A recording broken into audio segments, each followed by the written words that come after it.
बिस्मिल्लाहिर्रहमानिर्रहीम। अस्सलामुअलैकुम नाज़रीन, ताज 92 न्यूज के साथ मैं हूं नाइला भट्टी। नजर डालते हैं आज की खबरों पर। मीरपुर खास से ब्यूरो चीफ सैयद आसफ अली शाह की खबर शामिल करते हैं। सिंध यूनिवर्सिटी मीरपुर खास कैंपस के स्टूडेंट्स सरापा एहतजाज।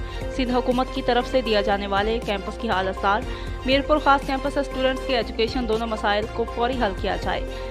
इत्तलात के मुताबिक मीरपुर खास कैंपस के हकूक़ के लिए पुरअमन एहतजाज रिकॉर्ड कराया गया। एहतजाज के दौरान कैंपस के स्टूडेंट्स ने कहा कि कैंपस में न सिक्योरिटी है, न सिक्योरिटी गार्ड है, न मैनेजमेंट का निज़ाम है, न सफाई का निज़ाम है, न मुस्तकिल बाइख्तियार प्रो वाइस चांसलर है, न डिपार्टमेंट्स पूरे हैं, न क्लासेस पूरी हैं, न पीने का साफ पानी है और असातिज़ा की कमी है।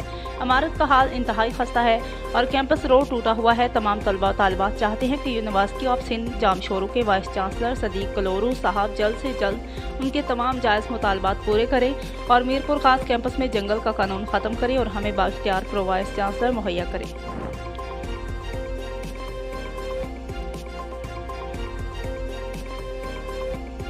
स्क्रबर लाए हैं आपके लिए। इंतहाई जबरदस्त प्रोडक्ट है, पूरे पाकिस्तान में डिलीवरी है। ये वॉशेबल है, ये रीयूजेबल है, इंतहाई जबरदस्त झाग बनाता है और बदन के किसी भी हिस्से पर हाथ नहीं पहुंचता तो ये वहां की सफाई भी करता है।